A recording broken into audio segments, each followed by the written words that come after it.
अस्सलामुअलैकुम, आप देख रहे हैं जेएन न्यूज और मैं हूं आपकी मेजबान सुंबल ज़िया।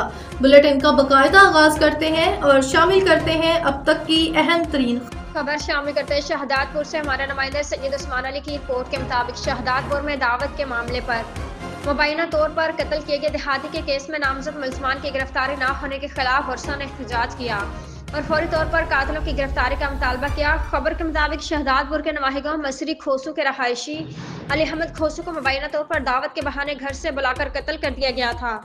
मकतूल के भाई इब्राहिम खोसू, अता हुसैन खोसू, हुजूर बख्श खोसू और मोहम्मद अली खोसू ने शहदादपुर प्रेस क्लब पहुंचकर एहतजाज किया और इंसाफ का मुतालबा किया। वर्षा का कहना था कि 24 दिसंबर 2024 के मुलजमान सैफुल उर्फ जबर खासकेली, रांझर खासकेली, अल्ताफ उर्फ एलू खासकेली और मांग झकरू ने 3 नामालूम साथियों के साथ मिलकर मकतूल को दावत के बहाने घर से बुलाया और बादजा मामूली तनाज़े पर उसे आंख के करीब गोली मारकर कत्ल कर दिया। कत्ल के बाद मुलजमान लाश को मलदसी रोड पर फेंक कर फरार हो गए। एहतजाजी मुजाहिरीन ने मजीद बताया कि मकतूल अली अहमद खोसू के 7 बच्चे हैं। वह एक जिम्मेदार और कराची में रेंजर्स में सिक्योरिटी गार्ड की मुलाजमत करता था। मकतूल का सामान अब भी मुलजमान के कब्जे में है।